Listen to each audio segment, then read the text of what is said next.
Rapat pembahasan dokumen analisis mengenai dampak lingkungan, ANDAL, Rencana Pengelolaan Lingkungan Hidup, RKL, dan Rencana Pemantauan Lingkungan Hidup, RPL, untuk kegiatan optimalisasi sistem penyediaan air minum, SPAM, Rawa Biru di Kabupaten Merauke pada Kamis, 17 Juli 2025, menyoroti kompleksitas antara kebutuhan pembangunan infrastruktur dan pelestarian lingkungan. Dipimpin oleh Ketua Komisi Penilai AMDAL, KPA, Kabupaten Merauke, Insinyur Dominikus Catur RB, Master Engineer, rapat ini menjadi forum penting bagi berbagai pihak terkait, dari pemerintah daerah hingga lembaga konservasi. Sorotan utama dari rapat ini adalah fakta bahwa lokasi proyek SPAM Rawa Biru berada di dalam kawasan lindung Taman Nasional Wasur, sesuai dengan Perda Nomor 14 Tahun 2011 tentang RT/RW Kabupaten Merauke. Mengingat Taman Nasional Wasur adalah area yang dilindungi dengan tujuan konservasi keanekaragaman hayati dan ekosistem. Lebih lanjut, terungkap bahwa lokasi proyek berada pada beberapa zona dalam Taman Nasional Wasur, yaitu zona pemanfaatan, zona khusus, dan zona tradisional.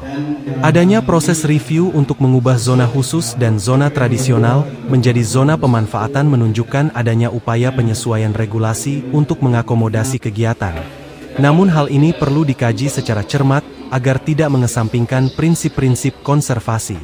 Keseimbangan antara penyediaan akses air bersih yang vital bagi masyarakat dan perlindungan ekosistem Taman Nasional Wasur menjadi krusial.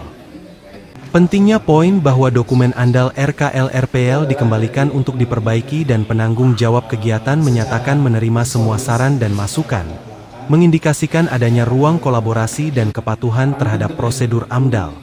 Batas waktu perbaikan 14 hari kerja menunjukkan urgensi penyelesaian dokumen ini agar proyek dapat terus berjalan dengan memenuhi standar lingkungan yang disyaratkan.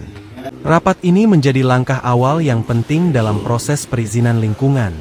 Keberhasilan proyek SPAM Rawa Biru tidak hanya bergantung pada aspek teknis pembangunan, tetapi juga pada bagaimana Dinas Pekerjaan Umum dan Penataan Ruang Kabupaten Merauke, selaku pemrakarsa, dapat mengintegrasikan aspek keberlanjutan dan perlindungan lingkungan secara holistik dalam dokumen dan implementasi proyek.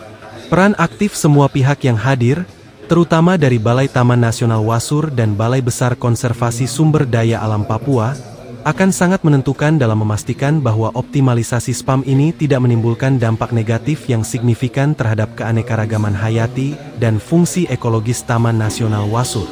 Proses review zonasi oleh Kementerian Kehutanan juga akan menjadi faktor penentu dalam arah pengembangan proyek ini ke depan.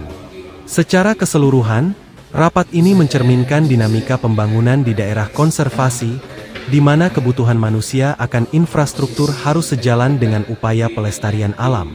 Keberlanjutan proyek SPAM Rawa Biru akan menjadi contoh bagaimana pembangunan dapat dilakukan dengan tetap menjaga kelestarian lingkungan hidup.